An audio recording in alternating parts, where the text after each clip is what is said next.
बिस्मिल्लाहिर्रहमानिर्रहीम। अस्सलाम वालेकुम नाज़रीन, आप यूट्यूब चैनल देख रहे हैं। मैं इमरान खान हूँ। पहली खबर तो मैं आपको सुनाता हूँ कि घर के बर्तन बेचना शुरू कर दिए इन लोगों ने, बेड़ा गर्क करके इकॉनमी का।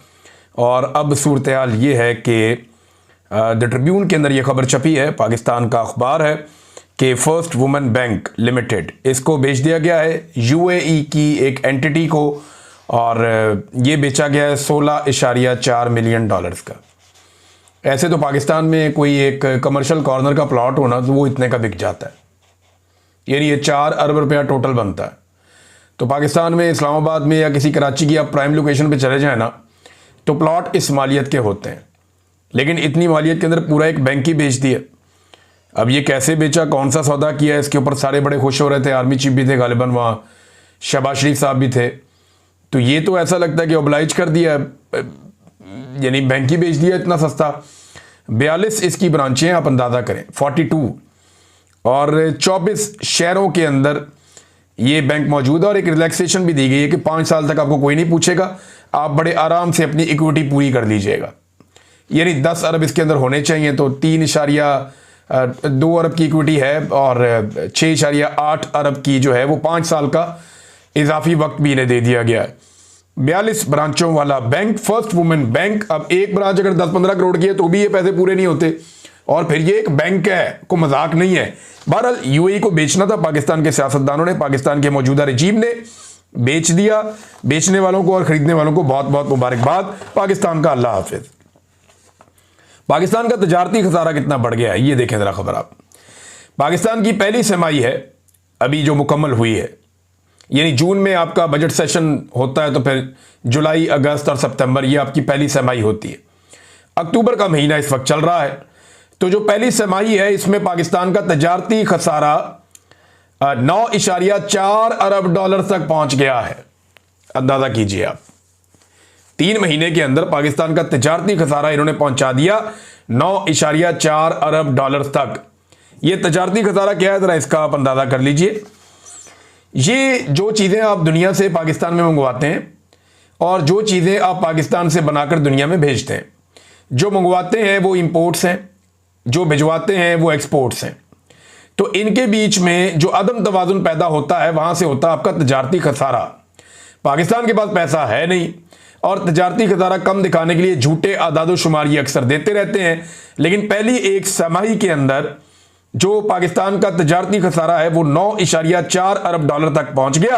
अब जितने भी साइंसदान लगे हुए हैं मईशत को ठीक करने के लिए, जिन्होंने बड़े बड़े बुलंदोबांग दावे किए थे, जिन्होंने SIFC बनाई थी, वो जरा अब बताएं कौम को कि आपने क्या बेड़ा गर्क किया पाकिस्तान की इकॉनमी का। और अभी ये सिलसिला जारी है।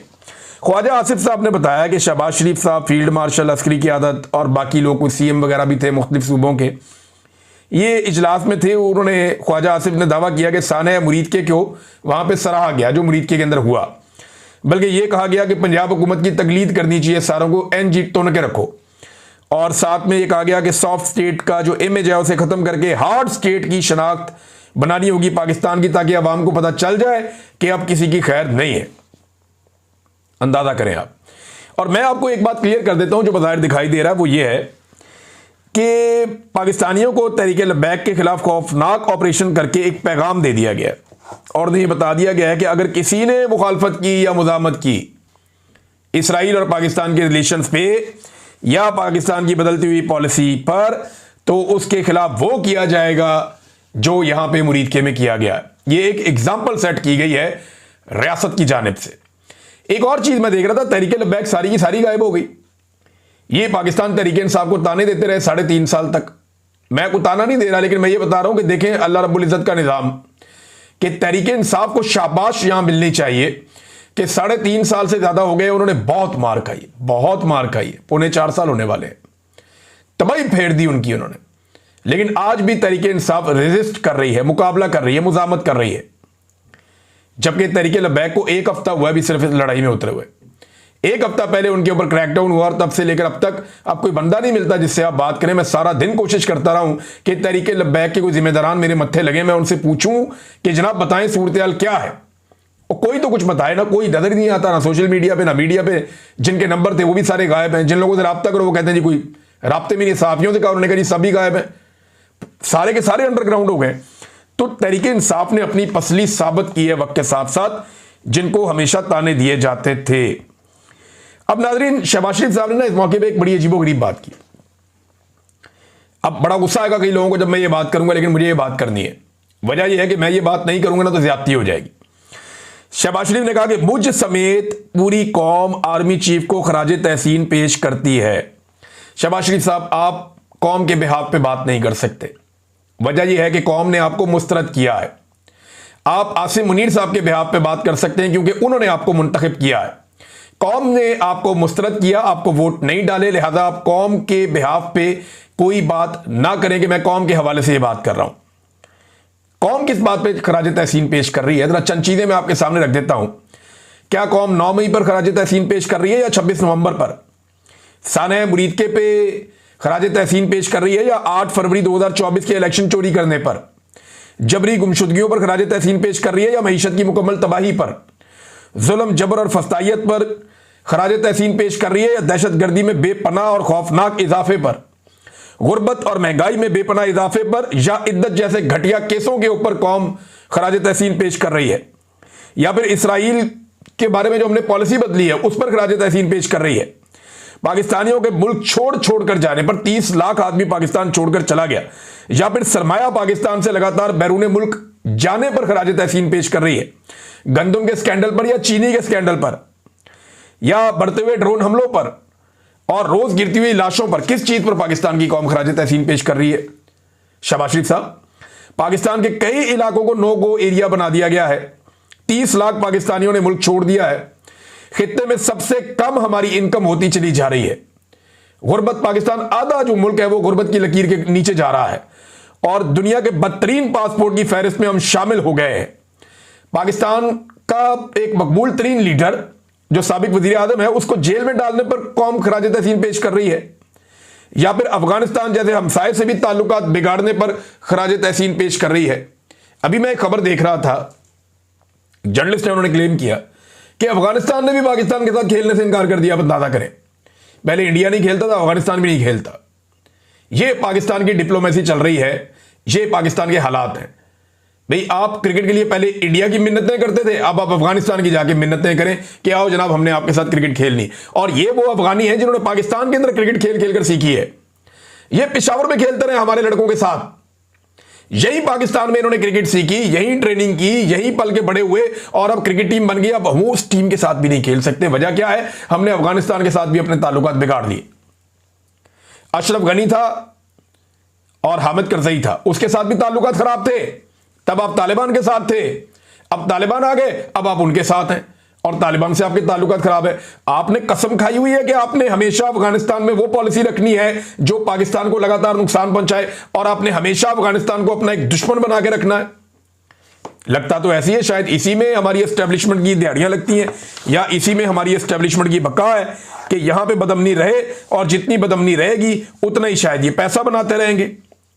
शहबाज शरीफ साहब की तारीफें नाज़रीन अब आलमी सतह पे हो रही है।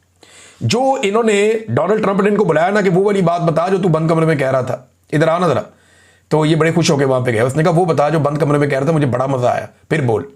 तो फिर शहबाज शरीफ साहब ने जो वहां बोला 28 सेकंड में उन्होंने पूरा डब्बा ही पॉलिश का खत्म कर दिया। अब जॉर्ज गैलोवे वो कह रहे हैं जी कि ये बरतानिया के एक सहाफ़ी भी हैं, राइटर हैं और ब्रॉडकास्टर हैं और एक पॉलिटिशियन है, एक पॉलिटिकल पार्टी भी है इनकी। तो उन्होंने कमाल तारीफ कर दी शहबाज शरीफ की। शू शाइन बॉय, शू शाइन बॉय, ये उन्होंने बताया जनाब कि डोनाल्ड ट्रंप के जूते पॉलिश कर रहा था। बराह रास्त देखा गया पूरी दुनिया में। अजीम मुल्क है पाकिस्तान, अजीम लोग हैं, मगर बड़ी शर्मिंदगी की बात है उनके लिए। अब बैरून मुल्क से पाकिस्तान को ताने आ रहे हैं, ना सिर्फ इंडिया से, बरतानिया से, यूरोप से। हम ओवरसीज पाकिस्तानी जहां जहां दुनिया में रहते हैं उनके बेचारों के सर शर्म से झुक गए कि यार ये आदमी कितनी बेइज्जती करवा रहा है। भाई, तारीफ करनी थी ट्रंप की तो कोई तरीके से कर लेते ना, डेकोरम के साथ कर लेते। यानी ये कौन सी तारीफ थी जो हमने कभी माजी में सुनी नहीं। ऐसे खुदा बना के दिखा दिया और अजीब तरीके की तारीफ कर दी। वो डोनाल्ड ट्रंप को खुद भी समझ नहीं आ रही कि क्या, और बल्कि मेरे ख्याल में वो इस बात को एंजॉय कर रहा था कि मैं दुनिया को दिखाऊं कि इनकी ये औकात है। और ये बंद कमरों में मेरे साथ ये करते। वो इंडोनेशिया वाला जो है, वो वहां पे इंडोनेशिया का जो सरबराह आया हुआ था, वो डोनाल्ड ट्रंप से बातें कर रहे थे, बच्चों से मिलने के लिए बेताब था कि जनाब मैं आपके बच्चों से मिलना चाहता हूं और मैं मुलाकात करना चाहता हूं किसी जगह पे, मैं प्रॉब्लम। ये अंदाजे लगाए इनके। और अब पाकिस्तान और इंडोनेशिया वो ममालिक हैं जो अपनी फौज देने का वादा कर चुके हैं, शायद अजरबैजान भी और कुछ और लोग भी देना चाहते हैं कि जनाब हम अपनी फौज देते हैं, ले जाए इनको गजा में। डोनाल्ड ट्रंप ने उसके ऊपर क्या कहा ये मैं आपको बताता हूं, लेकिन पहले जो ड्रॉप साइट ने खबर दी है, अब उसके ऊपर या तो पाकिस्तान की गवर्नमेंट जाके केस करे अमेरिका में, लेकिन उन्होंने खबर बड़ी खौफनाक दी। उन्होंने कहा जी सरकारी और इंटेलिजेंस जराए से सानिया मुरीदके से मुतालिक उन्होंने हौलनाक तफसीलात बताई। एक सरकारी अफसर के मुताबिक हम मकतूलीन की लाशें इस शर्त पर वर्सा के हवाले कर रहे हैं कि जनाजे में 30 से ज्यादा अफराद शरीक नहीं होंगे, यानी उन्हें खामोशी से दफनाया जाएगा। एक और अफसर ने बताया कि लाशों की तादाद इतनी ज्यादा थी कि उन्हें कूड़े वाले ट्रक में कूड़े की तरह फेंक कर ले जाया गया। एक इंटेलिजेंस अफसर के मुताबिक एक अफसर ने तहरीक से राब्ता करके उन्हें अमरीकी सफारतखाने जाकर एहतजाज पर उकसाया, जबकि मंसूबा पहले से यह था कि रस्ते में ही बदतरीन अंदाज में कत्लेआम किया जाए ताकि आइंदा कोई आवाज ना उठाए। यह तर्जुमा जो है ये किया आपके लिए अदील हबीब साहब ने, ये भी जर्नलिस्ट हैं, siyaasat.pk इनका है, तो मैं वहां से आपको पढ़ के सुना रहा हूं आसानी के लिए। उन्होंने कहा जी कि इनको पहले तैयार किया गया कि जाएं जाके आप एहतजाज करें, और मंसूबा यह था कि रस्ते में बदतरीन अंदाज में कत्लेआम किया जाएगा ताकि आइंदा कोई भी आवाज ना उठाए। एक और सोर्स ने उन्हें बताया कि साद रिजवी इब्तदा में हिचकिचाहट का शिकार था, मगर जब एक ताकतवर फौजी शख्सियत ने मुकम्मल सिक्योरिटी की यकीन दहानी कराई तो लब्बैक ने रैली निकालने का ऐलान और फैसला किया। ये जनाब रेहान ग्राम, मुर्तजा हुसैन और वकास अहमद, ये जनाब इनकी जानिब से खबर आई हुई है, ड्रॉप साइट के अंदर छपी हुई है। अदील हबीब साहब ने ये ट्रांसलेट किया, मैंने आपको पढ़ के सुना दिया। अब इसकी जो तौसी इसके एक हिस्से की है वो अबसार आलम साहब ने की थी। अबसार आलम साहब ने कहा एक इल्जाम यह लग रहा है कि पाकिस्तान इसराइल को तस्लीम करने के मंसूबे यानी अब्राहम अकॉर्ड को सपोर्ट कर रहा था, और अब क्योंकि पाकिस्तान के लिए मुश्किल है तो पाकिस्तान ने टीएलपी से यह मार्च निकलवाया। ये अफसार आलम कह रहे हैं कि बाकायदा रियासती इदारों ने और मुझे टीएलपी के लोगों ने यह कहा कि हमें ट्रैप किया गया, हमें यहां तक पहुंचाया गया, हम पीछे हटना चाहते हैं, वापस जाना चाहते हैं, वापस नहीं जाने दे रहे, हमें अब इस्लामाबाद की तरफ यहां तक धकेल कर लाए, पीछे के रास्ते बंद हैं और हमें आगे हम कोशिश करते हैं तो हम जा सकते हैं। ये मुझे टीएलपी के लोगों ने कहा, मैं अल्फा आपको बता रहा हूं, मेरे पास रिकॉर्डिंग है, मैंने एक किस्सा सुनाया भी था आपको। उन्होंने कहा जी हमारे साथ बड़ी सख्त ज्यादती हो रही है, हमें घेर दिया गया यहां पे लाके, हम बात करना चाहते हैं, हमारे साथ बात ही कोई नहीं कर रहा, कोई मुज़ाकरात करने के लिए नहीं आ रहा, हम अपनी कमेटियां भेज रहे हैं, हम बात करो, कोई तो बात करो हमारे साथ बात ही कोई नहीं कर रहा। ऐसा लगता है रियासत ने तय कर लिया कि यहां पर खून बहाएगी। तहरीक लब्बैक के लोगों को अंदाजा तो था कि ये होगा, लेकिन ये अंदाजा नहीं था कि इस लेवल पे ये चला जाएगा।